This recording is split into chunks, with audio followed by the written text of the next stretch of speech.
15 വർഷത്തെ വിശ്വാസം. ഇനി വിദേശ വിദ്യാഭ്യാസം വിശ്വസ്തരിലൂടെ. Neethu's study abroad. സണ്ണി ലിയോന്റെ കൂടെ ആദ്യം അഭിനയിച്ച ആളാണല്ലേ? അതൊക്കെ അന്ന് അറിയില്ലായിരുന്നു. സത്യമുണ്ട്, എനിക്ക് ആ സമയത്ത് അറിയില്ല. ആണാണെന്ന് വിചാരിച്ചു, സണ്ണി ലിയോൺ എന്ന് വിചാരിച്ചു പോയതാ അല്ലേ? കഴിഞ്ഞിട്ടാ ഞാൻ എല്ലായിടത്തും കണ്ടു. എന്നിട്ട് 29 ആയിട്ടുള്ളൂ. ഇവിടെ എത്ര? 40. ഇവിടെ 50. 29 ആയിട്ടില്ലല്ലോ. 29 ആയി. 26 ആയിട്ടുണ്ട്.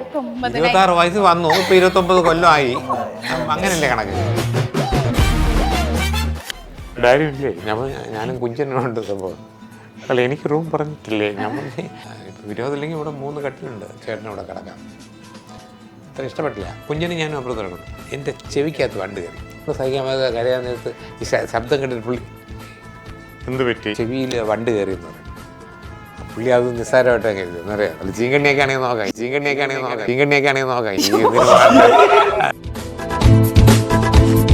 ദിലീപ് കോമഡി സഹിക്കാൻ പറ്റില്ല. പഠിച്ചു പിടിച്ചിട്ടൊക്കെ ഇവിടെ കണ്ടറിയാൻ പറ്റും നമുക്ക്. പഠിച്ചു പിടിച്ചിട്ടൊക്കെ നിൽക്കുന്നത് ചില സാധനങ്ങൾ അവൻ നമ്മളോട് പറയും, മുഖത്ത് നോക്കി പറഞ്ഞു, ചേട്ടാ ഒന്ന് അങ്ങോട്ട് ലുക്ക് മാറ്റിയിട്ട് പറഞ്ഞു എന്നൊക്കെ പറയും. നമുക്കത് അറിയാതെ വരുന്നു പോകുന്നതാണ്. വായിക്കാറില്ല, എഴുതാനല്ല. പണ്ട് ട്രിവാൻഡ്രം ബെൽറ്റ് എന്ന് പറഞ്ഞിട്ടൊരു നിങ്ങളൊരു ഗ്യാങ് ഉണ്ടായിരുന്നു, അതിപ്പോഴും ഉണ്ടോ? ഇല്ല, ആ ബെൽറ്റൊക്കെ എന്നേ തകർന്നു പോയോ? മോഡൽ സ്കൂൾ ഗ്യാങ്ങാണ്. പ്രിയദർശനായാലും മോഹൻലാലായാലും രാജീവ് കൈലാസ് ആയാലും ഞാനായാലും എല്ലാവരും മോഡൽ സ്കൂളിൽ പഠിച്ചു. സ്കൂളിലാണ് പഠിക്കുന്നൊക്കെ മൃഗന്മാരാണല്ലോ. ഒരു കയ്യബദ്ധം നാറ്റിക്കരുത്. ഇനി തോന്നിയാസം പറഞ്ഞു നടന്നാലുണ്ടല്ലോ. അപ്പൊ മോള് സിനിമയിലേക്ക് വന്നപ്പോ മോൾക്ക് കൊടുത്ത ഏറ്റവും വലിയൊരു ഉപദേശം, നീ എങ്ങനെയാണ് ഇത് ചെയ്യുന്നതെന്ന് എനിക്ക് കൂടെ ഒന്ന് പഠിപ്പിച്ചു.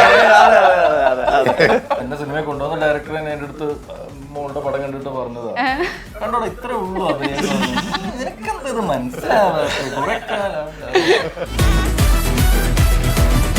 ശരിക്കും പറഞ്ഞാൽ ഞങ്ങൾക്ക് എല്ലാവർക്കും ഒരു ഇൻസ്പിറേഷൻ തന്നെയാണ് ചേട്ടൻ. ഒരു ക്യാൻസർ സർവൈവർ ആണ്. തളരരുത്, ഫൈറ്റ് ചെയ്യണം. ലീസി വിളിച്ചിരുന്നു, അവർ വിളിച്ചു, യു ആർ എ ഫൈറ്റർ രാജേട്ട, ഒരു പ്രശ്നമില്ല. മദ്രാസിൽ നിന്ന് ഡോക്ടേഴ്സ് വേണോ, മരുന്ന് വേണോ, പൈസ എന്ത് വേണമെങ്കിലും ചോദിക്കാം. ആ ഒരു വിളി തന്നെ നമുക്ക് ഭയങ്കര സന്തോഷമായിരുന്നു. സംഭവം മനസ്സിലായി.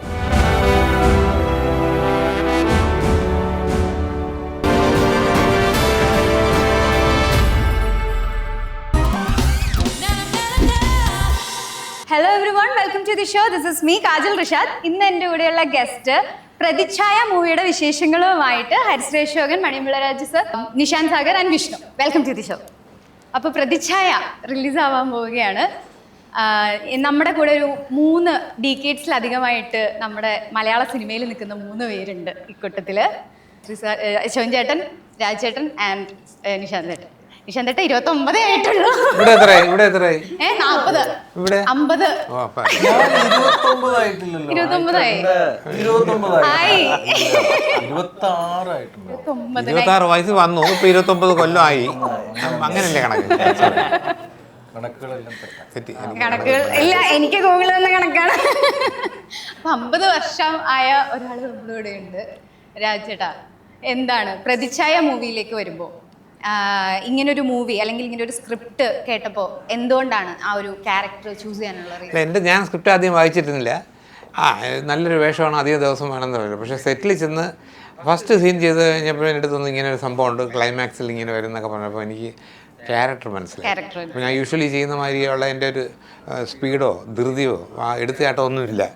വളരെ മെച്യൂർഡായിട്ട് ചെയ്യേണ്ട ഒരു വേഷമാണ്. വളരെ പോസിറ്റീവ് ക്യാരക്ടറാണ്. പക്ഷെ അതിനെക്കുറിച്ച് അധികം പറയാനും പറ്റില്ല. ക്യാരക്ടറിൻ്റെ പേര് രാമകൃഷ്ണൻ എന്നാണ്. രാമകൃഷ്ണൻ ചിരിയ രാമകൃഷ്ണൻ പേരല്ലേ? രണ്ട് ദൈവത്തിനെ കൊണ്ട് കിടക്കുകയാണ് രാമകൃഷ്ണൻ. അശോകൻ ചേട്ടൻ്റെ ഒരു റോളിലേക്ക് വരികയാണെങ്കിൽ ഇപ്പം ഒരു പൊളിറ്റിക്സ് റിലേറ്റഡ് മൂവിയാണെന്ന് നമുക്ക് മനസ്സിലായിട്ടുണ്ട്. ശരിക്കും അതിന് ഒരു സെറ്റ് ഓഫ് ഓഡിയൻസ് എപ്പോഴും ഉണ്ട്. അപ്പം ഇങ്ങനെ ഒരു മൂവിയിലേക്ക് എന്ത് ടൈപ്പ് ഓഫ് റോളാണ് അശോകൻ ചേട്ടൻ്റെ? ഒരു പൊളിറ്റീഷ്യനാണ്. പൊളിറ്റീഷ്യനാണ്. സാറിൻ്റെ പാർട്ടിയിലുള്ള ഒരു ഓക്കെ, രാഷ്ട്രീയക്കാരനാണ്. രാഷ്ട്രീയക്കാരനാണ്. പറയൂ, ഇപ്പം നിങ്ങൾ രണ്ടുപേരിലേക്ക് വരികയാണെങ്കിൽ ഇപ്പം നിശാന്തേട്ടൻ ഞാൻ ഓൾറെഡി പറഞ്ഞു ഇത്രയും നാളുകളായിട്ടുണ്ട്. അപ്പം ഇപ്പം ഈ ഒരു മൂവിയിലേക്ക് വന്നു കഴിയുമ്പോൾ ഇതിലെ ക്യാരക്ടറിനെ പറ്റിയിട്ട് പറയുകയാണെങ്കിൽ നിങ്ങളുടെ രണ്ടുപേരുടെയും. എൻ്റെ ക്യാരക്ടറിൻ്റെ പേര് ടോബിൻ എന്നൊരു ക്യാരക്ടറാണ്. ഇതിൽ എന്താ പറയുക, മേനോൻ സാറിൻ്റെ മകനായിട്ടുള്ള ഒരു ക്യാരക്ടറാണ്. ഓക്കെ, അതെ, രാഷ്ട്രീയ കുടുംബം, രാഷ്ട്രീയ കുടുംബത്തിലെ മൂത്ത മകൻ. അതെ. ഈ പുറത്ത് നടക്കുന്ന രാഷ്ട്രീയ കോലാഹലങ്ങളുടെ ഇടയിൽ വീട്ടിലെന്ത് സംഭവിക്കുന്നു എന്നുള്ളതുമൊക്കെ ഈ ക്യാരക്ടറിലൂടെ, അതെ, അതൊക്കെയായിരുന്നു ഈ ക്യാരക്ടർ ചെയ്യുമ്പോൾ ഉള്ളൊരു രസവും അഭിനയിക്കാനുള്ള സാധ്യതകളും ഒക്കെ. അതെ, വെറും മകനല്ലല്ലോ, മുഖ്യമന്ത്രിയുടെ മകൻ. എന്തൊരു പവർഫുൾ ക്യാരക്ടർ നോക്കണം. മുഖ്യമന്ത്രിക്ക് പവർ, അതിന് ഡബിൾ പവറും മോൻ. ഓക്കെ, വിഷ്ണു ചേട്ടാ. ഞാൻ ഇതിൽ ഒരു മാധ്യമ പ്രവർത്തകനെയാണ് ചെയ്യുന്നത്. അരവിന്ദൻ എന്നാണ് ക്യാരക്ടറിന്റെ പേര്. ഐ മീൻ പൊളിറ്റിക്കൽ കോണ്ടെക്സ്റ്റിൽ പറയുന്ന ഒരു ഫാമിലി ഡ്രാമയാണിത്. കാരണം ഇതിൽ റിലേഷൻഷിപ്പുകൾ ഒരുപാട് ചർച്ച ചെയ്യപ്പെടുന്നുണ്ട് ഈ സിനിമയ്ക്കകത്ത്. അപ്പോൾ അതിൽ എനിക്ക് പൊളിറ്റിക്കൽ കോണ്ടെക്സ്റ്റ് ആയതിൻ്റെ പേരിൽ ഡെഫിനറ്റ്ലി മാധ്യമവും പോലീസും ഒക്കെ വരുമല്ലോ. അപ്പോൾ അതിൽ ഒരു മാധ്യമ പ്രവർത്തകനായിട്ട് പ്ലേ ചെയ്യുന്നു. ഓക്കെ, അപ്പം ഈ ഒരു മൂവിയിൽ നമ്മുടെ ബി ഉണ്ണികൃഷ്ണൻ സാറ്, സാധാരണ നമ്മൾ കേട്ടിട്ടുണ്ട് സാറ് ഭയങ്കര സ്ട്രിക്റ്റ് ആണെന്നുള്ളത്, അങ്ങനെ തന്നെയാണോ? ഇല്ല, വീട്ടിൽ ഭയങ്കര സ്ട്രിക്റ്റ് ആണെന്ന് തോന്നുന്നു അല്ലേ? സെറ്റിൽ ഭയങ്കര ഇല്ല, അങ്ങനെയൊന്നുമില്ല. ഇല്ല, വളരെ ജോലിയാണ്, എന്തും പറയാം ആർക്കും. പക്ഷെ പുള്ളിക്ക് വേണ്ട കാര്യങ്ങൾ പുള്ളി അത് വാങ്ങിച്ചെടുക്കും, ചെയ്യിപ്പിച്ചെടുക്കും എല്ലാരെ കൊണ്ടും. പറയുന്ന ശൈലിയാണ് ഭയങ്കര രസം, ഭയങ്കര കാമാണ്. ഭയങ്കര കാമാണ്. അതെ, സുഖമായിട്ട് നമുക്ക് അഭിനയിക്കാൻ പറ്റും. വേറെ ടെൻഷനൊന്നുമില്ല, സിമ്പിളാണ്. ഓക്കെ, അപ്പം ഇപ്പം ഈ ഒരു ഈ പൊളിറ്റിക്കൽ, ഞാൻ പറഞ്ഞല്ലോ ഒരു സെറ്റ് ഓഫ് ഓഡിയൻസ് എപ്പോഴും പൊളിറ്റിക്കൽ മൂവീസിനുണ്ട്. അപ്പോൾ അതിലേക്ക് വന്നു കഴിയുമ്പോൾ ഇങ്ങനെ ഗോകുലം ഗോപാലൻ പ്രൊഡക്ഷൻസ് ആണ് വരുന്നത്. മാത്രമല്ല അവർ രണ്ട് ഒന്നിച്ചാണ്. അപ്പൊ നിങ്ങൾ എല്ലാവരും ഇപ്പം ഞാൻ ആദ്യം പറഞ്ഞ പോലെ എൻ്റെ ഒക്കെ ചെറുപ്പത്തിൽ ഞാൻ 10-40 മുമ്പുള്ള കാര്യമാണ് അല്ലേ? സോറി, അതല്ല, എൻ്റെ ഒക്കെ ചെറുപ്പത്തില് ഓക്കെ, എൻ്റെ ചെറുപ്പത്തിൽ ഞാൻ ഏറ്റവും കൂടുതൽ കണ്ടിട്ടുള്ളതും ചിരിച്ചിട്ടുള്ളതും ചിന്തിപ്പിച്ചിട്ടുള്ളതും ഒക്കെ ആയിട്ടുള്ളത് അശോകൻ ചേട്ടൻ്റെയും രാജുചേട്ടൻ്റെ ഒക്കെ സിനിമ. നമ്മുടെ പ്രായം കൂടി അതൊരു 90s കിഡ്സ് അല്ലെങ്കിൽ മില്ലേനിയൻസിന്, അത് ജെൻസീസിന് എത്രത്തോളം പറഞ്ഞ് മനസ്സിലാവുന്നൊന്നും എനിക്കറിയത്തില്ല. പക്ഷെ ഞങ്ങൾ ഏറ്റവും കൂടുതൽ ചിരിപ്പിച്ചിട്ടുള്ളതും ചിന്തിപ്പിച്ചിട്ടുള്ളതും നിങ്ങളൊക്കെ തന്നെയാണ്. മതി, സമാധാനമായി. അപ്പോൾ അങ്ങനെ നോക്കുമ്പോൾ ശരിക്കും പറഞ്ഞാൽ ഇപ്പൊ നമുക്ക് ഏറ്റവും കൂടുതൽ മിസ് ചെയ്യുന്ന ഒരു കോംബോയാണ് ദിലീപേട്ടൻ അശോകൻ ചേട്ടൻ കോംബോ. ഇത്രയും ചേട്ടനെ മിസ് ചെയ്യാറുണ്ടോ? സിനിമകൾ കാണുമ്പോൾ അതുപോലെ സിനിമകളിൽ അഭിനയിച്ചൊക്കെ ആഗ്രഹമുണ്ട്, എനിക്ക് ആഗ്രഹമുണ്ട്. അപ്പോൾ ആ ഒരു ശൈലി അത് അന്നത്തെ ശൈലിയായിരുന്നു. പക്ഷെ ഈ അടുത്തൊരു സിനിമ വരാൻ പോകുന്നുണ്ട്, ഓട്ടംതുള്ളൽ. അതിന് ദിലീപില്ല, പക്ഷെ അതിലെ ഡയറക്ടർ മാർത്താണ്ഡനാണ്. ഇമ്മീഡിയറ്റ് അത് ഇത് കഴിഞ്ഞ് റിലീസിങ് ഉണ്ട്. അപ്പോൾ ആ സിനിമ ചെയ്യുമ്പോൾ പുള്ളി ഒറ്റ ഡിമാൻഡ് ഉണ്ട്, അയാൾ പണ്ട് ദിലീപായിട്ട് ചെയ്തേക്കണ ആ ശൈലി ചെയ്യാമോ എന്ന് ചോദിച്ചു. അപ്പം അതിൻ്റെ ഒരു പീരീഡും ഇല്ല, അതിപ്പോഴും ഞാൻ ആഗ്രഹിക്കുന്നുണ്ട് കാണാനായിട്ട്. അത് ഓപ്പോസിറ്റ് ഒരാളും കൂടി അങ്ങനെ ഉണ്ടെങ്കിലാണ് ആ മീറ്ററിൽ പിടിക്കാൻ പറ്റുള്ളൂ നമുക്ക്. ടൈമിങ്ങും ഒക്കെ വർക്കൗട്ട് ആണെന്നുണ്ടെങ്കിൽ അത് കുഴപ്പമില്ല, ചേട്ടൻ അതൊന്ന് പിടിച്ച് ചെയ്താൽ മതി എന്ന് തന്നെ. ഞാനിപ്പോൾ ആ പടത്തിലോട്ടൊന്നുള്ള അങ്ങനെ ചെയ്തേക്കണം, പണ്ട് ദിലീപായിട്ടുള്ള കോമ്പോ ചെയ്തേക്കണം, ആ ഒരു സ്റ്റൈലിലാണ് ഇപ്പോൾ ചെയ്തേക്കണത്. അത് ഇന്നലെ എൻ്റെ പ്രിവ്യൂ ഉണ്ടായിരുന്നു. പ്രിവ്യൂ കണ്ടപ്പോൾ അവിടെ വന്നവരെല്ലാവരും പറഞ്ഞു നല്ല രസമായിട്ടുണ്ടെന്ന് പറഞ്ഞു. എന്നാലും എനിക്ക് സിനിമ ഇറങ്ങുന്നവരൊരു പേടിയുണ്ട്. പക്ഷെ ഇതങ്ങനെയല്ല, ഇത് ഭയങ്കര ഡിഫറെൻ്റാണ്. ഭയങ്കര ഡിഫറെൻ്റ് എന്ന് പറഞ്ഞാൽ ഞാൻ ഇത്രയും കാലത്തിൻ്റെ ഇടയ്ക്ക് ചെയ്ത വേഷങ്ങളിൽ വെച്ച് ഞാൻ ആദ്യമായിട്ടാണ് ഇങ്ങനെ ഒരു സിനിമയിൽ അഭിനയിക്കുന്നത്, ഇങ്ങനത്തെ ഒരു ക്യാരക്ടർ ചെയ്യുന്നത്, ഇങ്ങനത്തെ ഒരു സ്റ്റൈലിൽ പെർഫോം ചെയ്യുന്നത്. വേറൊരു രീതിയാണ് ഇതിൻ്റെ അകത്ത് എന്നെ കൊണ്ട് ചെയ്യിച്ചേക്കുന്നത്. അപ്പോൾ ഫസ്റ്റ് ഡേ തന്നെ ചെയ്ത് ഇങ്ങനെ മതിയോ എന്നിട്ട് പറഞ്ഞപ്പോൾ പറഞ്ഞ് ഇത് പിടിച്ചാൽ മതി എന്ന് പറഞ്ഞിട്ടാണ് അതങ്ങനെ പിടിച്ചേക്കണത്. ഇവിടെ ഈ സാറിൻ്റെ ആ പാർട്ടിയിലെ ഒരു പാർട്ടി പ്രസിഡൻ്റാണ്. ഇതിലെ ക്യാരക്ടർ പുരുഷോത്തം എന്നാണ് പേര്. നല്ല വേഷമാണ് എനിക്ക്, ജനങ്ങൾ കണ്ടിട്ട് പറയണം നല്ലതാണോ. ഇപ്പം രാജേട്ടാ, പണ്ട് ട്രിവാൻഡ്രം ബെൽറ്റ് എന്ന് പറഞ്ഞിട്ടൊരു നിങ്ങളൊരു ഗ്യാങ് ഉണ്ടായിരുന്നു, അതിപ്പോഴും ഉണ്ടോ? ഇല്ല, ആ ബെൽറ്റൊക്കെ എന്നേ തകർന്നു പോയോ? ഇല്ല, ഞാൻ പറഞ്ഞില്ല, സിനിമയുടെ ഒരു ഹിസ്റ്ററി എടുത്തു കഴിഞ്ഞാൽ ആദ്യകാല സിനിമകളെല്ലാം നടന്നത് തിരുവനന്തപുരത്താണ്. ഹീറോസിന് എടുത്താലും ശരിയാണ്, സത്യം മാസ്റ്റർ ആയാലും മധു സാറായാലും പ്രേം നസീറായാലും എല്ലാം ട്രിവാൻഡ്രമാണ് സംഭവം. പിന്നെ അത് കഴിഞ്ഞ് സിനിമ മാറുമല്ലോ, മാറ്റങ്ങൾ വന്നുകൊണ്ടിരിക്കില്ല സംഭവം. ഇപ്പോൾ തിരുവനന്തപുരത്ത് അങ്ങനെ ഷൂട്ടിംഗ് നടക്കാറില്ല. ഇപ്പോൾ സിനിമയുടെ ഒരു കേന്ദ്രം എന്ന് പറഞ്ഞാൽ എറണാകുളമാണ്. എറണാകുളത്ത് നിന്ന് ഞാൻ പറയില്ല, മട്ടാഞ്ചേരി എന്നൊക്കെ നല്ല മിടുക്കം പിള്ളേരൊക്കെ വന്ന് നല്ല പുതിയ പുതിയ സബ്ജക്റ്റുകളും പുതിയ പുതിയ സിനിമകളും പുതിയ പുതിയ റൂട്ടുകൾ കണ്ടുപിടിച്ചപ്പം സിനിമ എറണാകുളത്തായി. അധികം പേരും സിനിമയുടെ ആക്ടേഴ്സും അവരും ഇവരും എല്ലാം താമസിക്കുന്നത് അവിടെയാണ്, ഇവിടെ കൊച്ചിയിലാണ്, എറണാകുളത്താണ്. ട്രിവാൻഡ്രത്തുള്ളത് ഞാനോ സുരേഷ് ഗോപിയോ അങ്ങനെ 3-4 പേരേ ഉള്ളൂ. നെടുവിയോണം ഉണ്ടായിരുന്ന അദ്ദേഹം ഇല്ല, ഇപ്പോൾ മുരളി ഉണ്ടായിരുന്നു. ആക്ടേഴ്സ് കുറവാണ് എല്ലാവരും, ഈവൻ ടെക്നീഷ്യൻസ് എല്ലാം. സിനിമകൾ കൂടുതൽ ചർച്ചകൾ നടക്കുന്ന ആൾക്കാർ കോൺടാക്ട് ചെയ്യുന്നൊക്കെയുള്ള സ്പോട്ട് എറണാകുളമായിട്ട് മാറിക്കഴിഞ്ഞു. ഏറ്റവും കൂടുതൽ ഷൂട്ടിംഗ് നടക്കുന്നത് എറണാകുളത്ത് തന്നെ. അങ്ങനെ ട്രിവാൻഡ്രം ബെൽറ്റ് എന്നുള്ള ട്രിവാൻഡ്രം ബെൽറ്റിൽ ഇങ്ങനെ എന്താ പറയുക, ഈ ട്രിവാൻഡ്രത്തുള്ളവരെ മാത്രം ഇട്ട് പടം അങ്ങനെയൊന്നുമില്ല. പ്രിയദർശൻ നമ്മളൊക്കെ സ്കൂളിൽ ഒന്നിച്ച് പഠിച്ച് വന്നവർ അല്ലെങ്കിൽ ജൂനിയറായിട്ട് പഠിച്ചവരൊക്കെയാണ്. മോഡൽ സ്കൂൾ ഗ്യാങ്ങാണ്. പ്രിയദർശനായാലും രാജീവ് കൈലാസ് ആയാലും ജഗദീഷ് ശിവകുമാറായാലും മോഹൻലാലായാലും ഞാനായാലും എല്ലാവരും അത്രയേ ഉള്ളൂ. അതുകൊണ്ടാണ് അങ്ങനെ ഒരു ബെൽറ്റ്. അങ്ങനെ ഒരു ബെൽറ്റ് ഇല്ല, ഇപ്പോൾ ഇല്ല. ഞാൻ മോഡൽ സ്കൂളിൽ പഠിച്ചിട്ടുണ്ട്. ട്രിവാൻഡ്രം സ്കൂളിലാണ് പഠിക്കുന്നതൊക്കെ മിടുക്കന്മാരാണല്ലോ. അല്ല നിങ്ങൾ മിടുക്കനാണ്. അതെ, അതുകൊണ്ടാണ് അതെ മിടുക്കന്മാരുടെ ഒരു ഗ്യാങ്ങിനെ പറ്റി പറഞ്ഞപ്പോൾ ഞാൻ ഈ ഇക്കൂട്ടത്തിൽ ഏറ്റവും മിടുക്കനാണ് നമ്മുടെ സണ്ണി ലിയോന്റെ കൂടെ ആദ്യം അഭിനയിച്ച ആളാണ് അല്ലേ? ആണോ? തൊട്ടോട്ടെ. അതൊക്കെ മിടുക്ക. പിന്നെ അല്ലേ ഇവിടെ ഒരു പ്രാവശ്യം എറണാകുളത്ത് വന്നപ്പോൾ ഇവിടെ റോഡ് ബ്ലോക്ക്, എന്തൊരു ട്രാഫിക് ബ്ലോക്കാണ്. അങ്ങനെയുള്ളവരോട് അഭിനയിക്കാൻ പറ്റില്ലേ? അന്ന് അറിയില്ലായിരുന്നു സീരിയസ്ലി. സത്യമായിട്ട് എനിക്ക് ആ സമയത്ത് അറിയണ്ടായിരുന്നു. ആണാണെന്ന് വിചാരിച്ചു സണ്ണി ലിയോണോ എന്ന് വിചാരിച്ചു പോയതാ അല്ലേ? സണ്ണി ലിയോൺ ഇങ്ങനെ ഒരു പോൺ സ്റ്റാർ ആണ്, അങ്ങനെ ആ രീതിയിൽ എനിക്ക് അറിയണ്ടായിരുന്നില്ല ആ സമയത്ത്. പിന്നെ അത് കഴിഞ്ഞിട്ടാണ് ഞാൻ അവരുടെ ഒരു എല്ലായിടത്തും കണ്ടു. ഓക്കെ, അത് കൊള്ളാം അല്ലേ?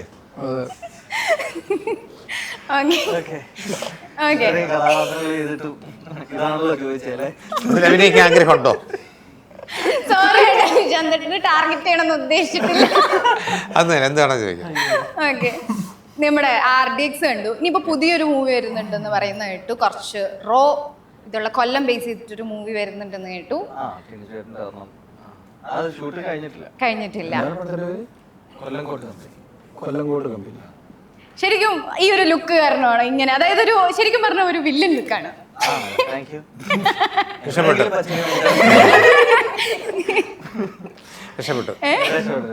എങ്ങനെയെങ്കിലും അതിന് എന്താണ് ഇപ്പൊ പുതിയ മൂവിയുടെ വിശേഷങ്ങളാണെങ്കിലും, അല്ലെങ്കിൽ RDX-ലേക്ക് വരുവാണെങ്കിൽ RDX-ലേക്ക് വന്നത് എങ്ങനെയായിരുന്നു? ഫിലിം മേക്കർ വിളിച്ചു. എന്നിട്ട് എനിക്ക് തോന്നുന്നു ആ സമയത്ത് കുറച്ച് വണ്ണം ഉണ്ടായിരുന്നു. അപ്പൊ കുറച്ച് വെയിറ്റ് ലോസ് ഒക്കെ പറ്റുമോ എന്നുള്ള കാര്യം ചോദിച്ചു. എന്നിട്ട് അതിലേക്ക് എടുത്തു. ഞാൻ പോയി അഭിനയിച്ചു. അത് ഇറങ്ങി ആൾക്കാർ കണ്ടു. അതെ, വെയിറ്റ് ലോസ് ആവശ്യപ്പെട്ടപ്പം ഞങ്ങളാ ഫസ്റ്റ് അഭിനയിക്കുന്ന. അല്ല, ഞാൻ പറഞ്ഞ നഹാസിനെ ഞെട്ടിച്ചു കളഞ്ഞു. ഒരു കുറച്ച് കാലം കഴിഞ്ഞിട്ട് ആ വെയിറ്റ് ലോസ് പറഞ്ഞിട്ട് ചെന്ന് കഴിഞ്ഞത് ചുമ്മാ അങ്ങ് വെയിറ്റ് ലോസ് ചെയ്തിട്ടല്ല, ഭയങ്കര മാർഷൽ ആർട്സും പരിപാടിയൊക്കെ ആയിട്ട് കറങ്ങിയാ വന്ന് നിന്നെ. വേറെ ഒരു മാർഗമില്ലായിരുന്നു. കിട്ടിയൊരു വേഷം. അങ്ങനെയൊക്കെ പോകുന്നു ചെറുതായിട്ട്. ഫിലിം മേക്കേഴ്സൊക്കെ ചെറിയ വർക്കുകൾക്കൊക്കെ വിളിക്കുന്നുണ്ട്. അതൊക്കെ ചെയ്ത് ഇങ്ങനെ നീങ്ങുന്നു. ജോണി ആന്റണി ചേട്ടൻ ഏറ്റവും അടുത്തൊരു പുതിയ അപ്ഡേറ്റ് കൊണ്ടുവന്നിട്ടുണ്ടായിരുന്നു. അറിഞ്ഞെന്നല്ലേ പറഞ്ഞേ? മറ്റേ CD മൂസയുടെ 2 വരുന്നു, സെക്കൻഡ് പാർട്ട് വരുന്നു എന്നുള്ളത്. അതിലേക്ക് ഹരിശ്രേഷ് ചേട്ടനും എന്താണേലും ഉണ്ടാവും എന്നറിയാം. ശരിക്കും അതിന്റെ എന്തെങ്കിലും പുതിയ ഒന്നും അറിഞ്ഞില്ല. ഇവിടെ വെച്ച് എല്ലാവരും ചോദിക്കുന്നുണ്ട് 27 ഉണ്ടാവും എന്നൊക്കെ പറഞ്ഞു. ഞാൻ ഇവിടെ വന്നപ്പോൾ അറിയണം. ഞാൻ അറിഞ്ഞില്ല അത്. എനിക്ക് ഇന്നത്തെ പത്രം വായിച്ചില്ല. അത് വായിക്കാറില്ല, എഴുതാനല്ല.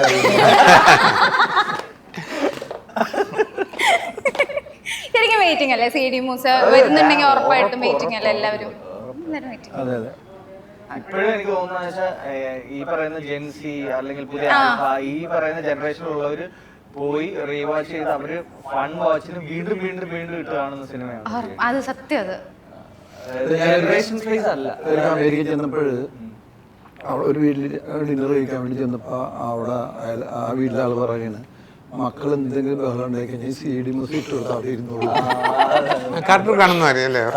ഒരു കാർട്ടൂൺ മൂവിയാണ് ശരിക്കും, സ്റ്റൈലാണത്. അപ്പം അത് ഇട്ട് കൊടുത്താൽ പിള്ളേർ അവിടെ ഇരുന്നോളും, ബഹളം ഉണ്ടാക്കൂല. ഇപ്പം രാജേട്ടനെ പറ്റി പറയുകയാണെങ്കിൽ ശരിക്കും പറഞ്ഞാൽ ഞങ്ങൾക്ക് എല്ലാവർക്കും ഒരു ഇൻസ്പിറേഷൻ തന്നെയാണ് ചേട്ടൻ.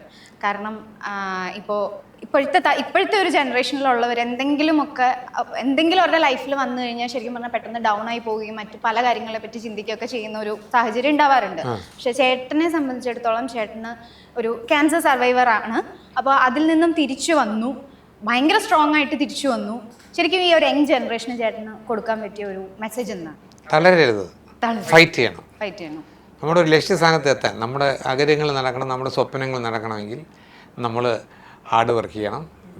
ഈ ആൾക്കാർ അത് പറഞ്ഞാലും ഇത് പറഞ്ഞാലും തളർന്നു പോരുത്. ഞാൻ തളരും ആദ്യം ഒരു സെക്കൻഡ്, പക്ഷേ 1-2 മിനിറ്റ് ആയിരുന്നു. അത് ഞാൻ പിന്നെ ഡബിൾ ചാർജിൽ ഇറങ്ങും. ആദ്യം ഒരു ന്യൂസ് വെക്കുമ്പോൾ ഞാൻ കൈയൊക്കെ തരാം, അയ്യോ ഞാൻ പറയാത്തൊരു കാര്യമില്ല, അങ്ങനെ പറഞ്ഞു പക്ഷേ എന്നൊക്കെ പറഞ്ഞാൽ ഡൗൺ ആവും, മാനുഷികം. അത് ഞാൻ ഒരു 2 മിനിറ്റ് ഞാൻ എന്നാൽ വരുന്നിടത്ത് വെച്ചാണ് അവനെ എങ്ങനെയാണ് പറയണേ, അങ്ങനെ വിചാരിച്ചോട്ടെ. ഞാൻ പറയാത്ത കാര്യം പറയണേ പറഞ്ഞോട്ടെ, എനിക്ക് എന്ത് ചെയ്യാൻ പറ്റും? അങ്ങനെ അതിനൊരു സൊല്യൂഷൻ ഞാൻ തന്നെ കണ്ടെത്തും. അല്ലാതെ ഞാൻ ഉടനെ ഓടി ജോത്സ്യൻ്റെ അടുത്ത് പോവുകയോ ബുദ്ധിയുള്ളവരടുത്ത് പോയി ചോദിക്കുകയോ ഒന്നും ചെയ്യില്ല. ബുദ്ധിയുള്ളല്ലേ അത് ഇല്ലേ, ഞാൻ മിണ്ടാതെ അങ്ങ് സ്വയം തീരുമാനിക്കും. മണ്ടത്തനായാലും അങ്ങനെ പോകും, അത്രേ ഉള്ളൂ. അതേ വഴിയുള്ളൂ, വേറെ ഒന്ന്. എൻ്റെ എന്താ സുഖമില്ലായിരുന്നപ്പോഴത്തേക്കും ലീസി വിളിച്ചിരുന്നു എൻ്റെ അച്ഛൻ. എൻ്റെ കൂടെ എൻ്റെ കൂടെയാണ് ആദ്യം അഭിനയം. കുറേ പടങ്ങൾ ദീം തൈരുടെ തോന്നിൽ എൻ്റെ നായികയായിരുന്നൊക്കെ. അവർ വിളിച്ചാൽ യു ആർ എ ഫൈറ്റർ അയച്ചിട്ടുണ്ട്, ഒരു പ്രശ്നമില്ല, എന്താവശ്യമുണ്ടെങ്കിലും. മറ്റേ നിന്ന് ഡോക്ടേഴ്സ് വേണോ, മരുന്ന് വേണോ, പൈസ എന്ത് വേണമെങ്കിലും ചോദിക്കാൻ. ആ ഒരു വിളി തന്നെ നമുക്ക് ഭയങ്കര സന്തോഷമായിരുന്നു സംഭവം, മനസ്സിലായി. അങ്ങനെ എനിക്ക് ഒരുപാട് സിനിമയിൽ ഒരുപാട് സുഹൃത്തുക്കളുള്ള ഒരാളാണ് ഞാൻ. എല്ലാവരുമായിട്ടും കമ്പനിയാണ് ഞാൻ, കള്ളമില്ല. നമ്പർ വേണോ ആരെങ്കിലൊക്കെ? വിശ്വാസം ഇല്ലാത്ത ചേട്ടൻ്റെ മോള് സിനിമയിലേക്ക് വന്നു. ഇപ്പം റീസെന്റ് വന്നിരുന്നു. അപ്പോൾ മോള് സിനിമയിലേക്ക് വന്നപ്പോൾ മോൾക്ക് കൊടുത്ത ഏറ്റവും വലിയൊരു ഉപദേശം, നീ എങ്ങനെയാണ് ഇത് ചെയ്യുന്നതെന്ന് എനിക്ക് കൂടെ ഒന്ന് പഠിപ്പിച്ചു. ഞാൻ നേരത്തെ പറഞ്ഞ പോലെ അതെ, ഒരു ഡയറക്ടർ എൻ്റെ അടുത്ത്, എന്നെ സിനിമയെ കൊണ്ടുവന്ന ഡയറക്ടർ തന്നെ എൻ്റെ അടുത്ത് മോളുടെ പടം കണ്ടിട്ട് പറഞ്ഞതാ, കണ്ടോടാ ഇത്രേ ഉള്ളൂ നിനക്കെന്തത് മനസ്സിലാവാതെ കുറെ കാലാണ്. അവരിൽ നിന്ന് അതെ ഉപദേശം കൊടുക്കലൊന്നുമില്ല. അയ്യോ, ഇടയ്ക്കൊന്നും ഇങ്ങനെ ഒന്ന് കെട്ടിപ്പിടിക്കും, ചേർത്തൊക്കെ നിർത്തും മക്കളെ, അത്രേ ഉള്ളൂ. അതെ. ഇന്നത്തെ കാലത്ത് കുട്ടികളെ ഉപദേശിക്കേണ്ട കാര്യമില്ല. അവരിൽ നിന്ന് നമുക്ക് പലതും മനസ്സിലാക്കാനുണ്ട്. ഇപ്പോൾ എന്തെങ്കിലും ഒരു വിക്കിപീഡിയ അല്ലെങ്കിൽ എന്തെങ്കിലും നെറ്റിൽ കയറി നോക്കണമെങ്കിൽ അവരാണ് നോക്കി പറയുന്നത്. നമ്മളെക്കാളും ഫാസ്റ്റായിട്ട് എല്ലാ കാര്യങ്ങളും ചെയ്യുന്നത് മക്കൾ തന്നെ ആയിരിക്കും, അവരൊക്കെ തന്നെ ആയിരിക്കും. അല്ല നമ്മളിങ്ങനെ മാറ്റി നിർത്തിയാണ് കാരണവരായിട്ട്, അത്രേ ഉള്ളൂ. ഇപ്പം ഭയങ്കര സുഹൃത്തുക്കളാണ് നിരഞ്ജും. അങ്ങനെയാണ് ഞാൻ വീട്ടിലൊക്കെ അവർ തോള് കേട്ടൊക്കെ ഫ്രണ്ട്സിന്റെ സംസാരിക്കുന്നവര് നിരഞ്ജന്റെ ഇന്റർവ്യൂ ഞാൻ എടുത്തായിരുന്നു, മറ്റേ മസ്തിഷ്ക ഭരണത്തിന്റെ ഇന്റർവ്യൂ ഞാൻ എടുത്തിട്ടുണ്ടായിരുന്നു. അപ്പൊ അച്ഛനെ പറ്റി കുറെ ഇങ്ങനെ പറയുക ചെയ്തായിരുന്നു. പൊക്കി പറഞ്ഞ പിന്നെ ഇപ്പൊ ഇതിൽ നിവിൻ പോളിയുടെ അടുത്തേക്ക് വരാണ്. നിവിൻ പോളിയാണ് ഹീറോ ആയിട്ട് വരുന്നത്. നിവിൻ പോളി ആയിട്ട് കോംബോ ഉണ്ടായിരുന്നോ? ഉണ്ടായിരുന്നു. ഓക്കെ, എങ്ങനെയാണ് ആ ഒരു എക്സ്പീരിയൻസ് എന്തായിരുന്നു നിവിൻ പോളി ആയിട്ടുള്ള? ഭയങ്കര ഈസി പേഴ്സൺ ആണ്, ഭയങ്കര ചില്ലാണ്. ഇപ്പൊ നമുക്കൊരു ഭയങ്കര സീനിയറിന്റെ ഓപ്പോസിറ്റ് ഇരിക്കുന്നു, ഡയലോഗ് തെറ്റോ ഇങ്ങനത്തെയൊക്കെയുള്ള സിനാരിയോസ് ഒന്നും ഇല്ലായിരുന്നു. ഞാൻ പറയാ എല്ലാരോടും, എന്നോടൊന്നുള്ളതല്ല, എല്ലാരോടും ഒരു ഈസി ഗോ പേഴ്സൺ ആണ്. അതുകൊണ്ട് എനിക്ക് കംഫർട്ടബിൾ ആയിരുന്നു. അശോകൻ ചേട്ടാ, നമ്മുടെ എന്നിട്ടും ചിരിക്കും, ക്വസ്റ്റ്യൻ ആയിരിക്കുമോ? ഓക്കെ, അശോകൻ ചേട്ടാ, പഞ്ചാബി ഹൗസിൽ ഒരു സീനിയുടെ ഭയങ്കര വൈറലായി. അതായത് ചേട്ടൻ ദിലീപേട്ടനും ഇന്ദ്രൻ ചേട്ടനും കൂടെ ഇരിക്കുന്ന സമയത്ത് ചേട്ടൻ സീനിൽ ചിരിക്കുന്ന ഒരു സീൻ ഭയങ്കര വൈറലായി. അപ്പൊ അങ്ങനെ എന്തെങ്കിലും ഒരു എക്സ്പീരിയൻസ് ആ സിനിമയിലോ അതിന് മുമ്പുള്ള ഏതെങ്കിലും, അത് കഴിഞ്ഞിട്ടുള്ള സിനിമയിലാണെങ്കിലും ഏതെങ്കിലും സീനുകളിൽ പൊട്ടിച്ചിരിച്ചിരിക്കുന്ന സീനുകൾ ഉണ്ടായിട്ടുണ്ടോ? കോ ആക്ടേഴ്സിന്റെ അഭിനയം കണ്ടിട്ട് ദിലീപേട്ടൻ ചിരിക്കുന്ന, സോറി മറുപടി, ചേട്ടനുണ്ടായിട്ടുണ്ട്. ദിലീപ് കോമഡി സഹിക്കാൻ പറ്റില്ല. കൊറേ ദിലീപേട്ടനത് അതിനേക്കാൾ കഷ്ടമാണ് ഈ അനീഫിക്ക ചിരിച്ചു കഴിഞ്ഞിട്ടൊക്കെ നമുക്ക് ഷോട്ട് എടുക്കാൻ പറ്റുള്ളൂ. കുറേ സമയം എടുക്കും. ദിലീപ് ചില സമയത്തൊക്കെ ഫേസിങ്ങിനൊക്കെ വെച്ചിട്ട് അല്ലെങ്കിൽ ഇങ്ങനെ വെച്ചിട്ട് തിരിച്ച് ഇതിനൊക്കെ ആക്ഷനൊക്കെ ഇട്ടത് അഡ്ജസ്റ്റ് ചെയ്യും. പിന്നെ കടിച്ചു പിടിച്ചിട്ടൊക്കെ ഇവിടെ കണ്ടറിയാൻ പറ്റും നമുക്ക്, കടിച്ചു പിടിച്ചിട്ടൊക്കെ നിൽക്കണത് ദിലീപ് സഹിക്കാൻ പറ്റില്ല. അത് ചില സാധനങ്ങൾ അവൻ നമ്മളോട് പറയും, മുഖത്ത് നോക്കി പറഞ്ഞു ചേട്ടാ ഒന്ന് അങ്ങോട്ട് ലുക്ക് മാറ്റിയിട്ട് പറഞ്ഞു എന്നൊക്കെ പറയും.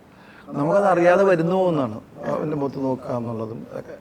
അപ്പോൾ ഇത് രണ്ടും കണക്കാണ്, അനിപ്പിക്കാതെ ദിലീപ് അത് ശരി സഹിക്കാൻ പറ്റില്ല.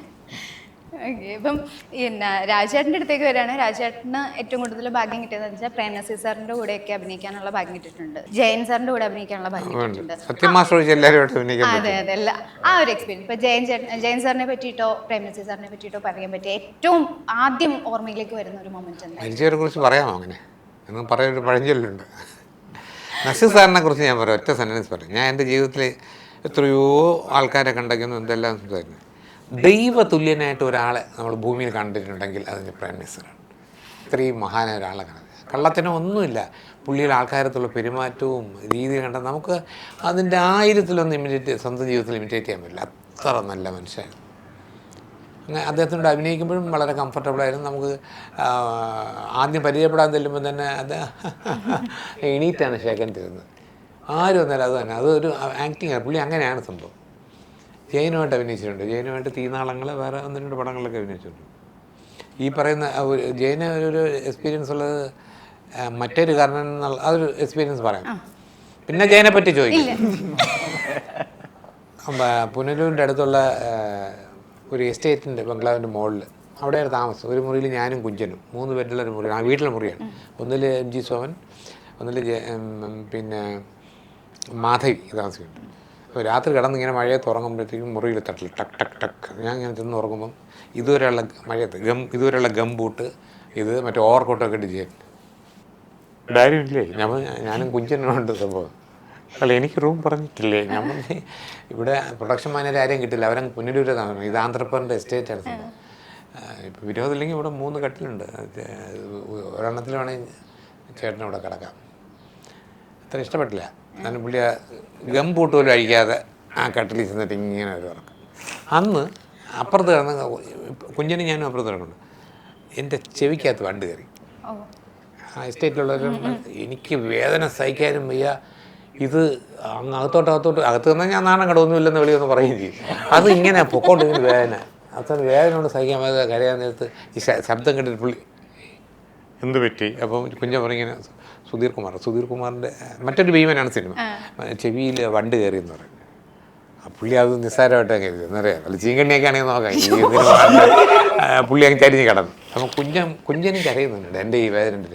ഞാൻ പറഞ്ഞു വെളിച്ചെണ്ണ ഒഴിക്കാൻ പറഞ്ഞു. അങ്ങനെ ശാലം വെളിച്ചെണ്ണ ഇങ്ങനെ ചെവിയിൽ ഒഴിച്ചു. ഞാൻ ഇങ്ങനെ ചെവി അടച്ചു പിടിച്ചിട്ട് ഇങ്ങനെ ആക്കിയപ്പോൾ അത് സാധനം താഴെ വീണു. പിറ്റേ ദിവസമാണ് അവർ പറയുന്നത് ഈ എസ്റ്റേറ്റിൽ തൊഴിലാളികളുടെയൊക്കെ ചെവിയിൽ ഈ എസ്റ്റേറ്റിലുള്ള ഈ വണ്ട് കയറും. ഒരിക്കലും എണ്ണ ഒഴിക്കാനോ കൈകൊണ്ട് ചെയ്യാനോ വേണം, ഹോസ്പിറ്റലിൽ പോകണം, എന്നിട്ട് ഡോക്ടറാണ് അത് എടുത്ത് കളയേണ്ടത്. ഇത് നിങ്ങൾ ചെയ്ത ഭാഗ്യം അതാണ് ഇതാണെന്ന്. ഞാൻ ചേട്ടൻ പിറ്റേ ദിവസം തൊട്ട് പിന്നെ നമ്മളവിടെ കമ്പനിയായി എല്ലാം ഉണ്ട്. പക്ഷെ ഇങ്ങനെ ഒരു നൈറ്റ് ഉണ്ട്. പുള്ളി കടത്തനാണ് അമ്പാടിയുടെ ഷൂട്ടിങ് കഴിഞ്ഞ് വരെയുണ്ട്. അതാണ് ഈ സംഭവം. ഇത് ഞാൻ മറക്കത്തില്ല. ഞാനിത് പറയില്ലേ കണ്ട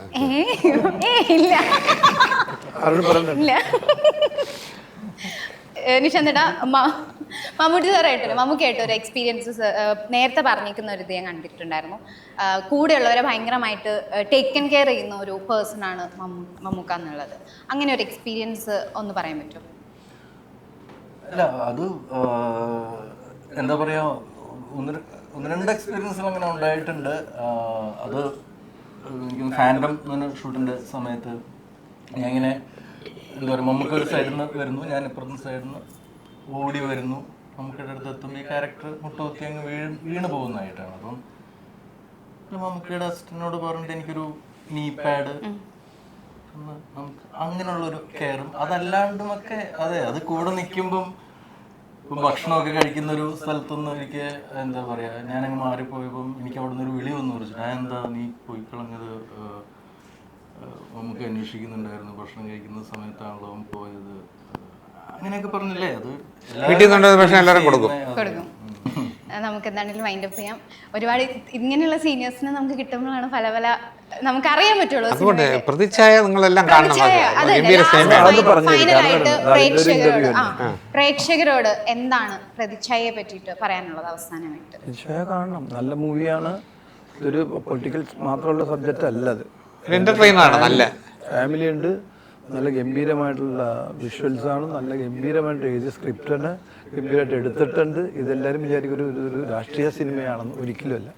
ഇതൊരു വലിയ സിനിമയാണ് കേട്ടോ. നിങ്ങൾ കാണുമ്പോൾ മനസ്സിലായി ക്യാൻവാസ് വളരെ വലുതാണ്. അത് തിയേറ്ററിൽ തന്നെ കാണേണ്ട പടം. തിയേറ്ററിൽ തന്നെ കാണേണ്ട പടം തന്നെ കാണണം, അതൊന്ന്. പക്ഷെ ഗംഭീരമായിട്ട് എടുത്തിട്ടുണ്ടെന്നൊരു വലിയ അതിൻ്റെ അകത്തുള്ള ഒരു ദിവസം പറഞ്ഞില്ലേ 6000 പേരുണ്ട് ക്രൗഡ് മാത്രം. എല്ലാ ദിവസവും 1000 പേരുണ്ട്. ഗംഭീര സിനിമ തന്നെയാണ്. ഒരുപാട് പേരുടെ ഹാർഡ് വർക്ക് ആണ്. ഞങ്ങൾ തന്നെ ഈ അശോകനും ഞാനും ഒക്കെ തന്നെ 50 ദിവസത്തിൽ അഭിനയിച്ചിട്ടുണ്ട്. അപ്പോൾ തന്നെ ഞങ്ങളുടെയൊക്കെ റോളുകൾ എത്രത്തോളം ഇമ്പോർട്ടൻറ്റ്. ചിലപ്പം പലയിടത്തും മിണ്ടാതെ നിൽക്കുകയായിരിക്കും, പക്ഷെ ആ പ്രസൻസിന് ഇമ്പോർട്ടൻസ് ഉണ്ട്. വേണ്ട ഒരു കിണ്ടി കഥ മുഴുവൻ എടുക്കും. പോകാൻ നോക്കും. മാർച്ച് 26 അപ്പോൾ എന്താണെങ്കിലും ഞങ്ങൾ വെരി ഫസ്റ്റ് ഡേ തന്നെ തിയേറ്ററിൽ ഉണ്ടാവും. എന്താണെങ്കിലും ഇതൊരു വൻ വിജയമായിരിക്കട്ടെ. Thank you so much. Thank you. 15 വർഷത്തെ വിശ്വാസം. ഇനി വിദേശ വിദ്യാഭ്യാസം വിശ്വസ്തരിലൂടെ. Neethu's study abroad.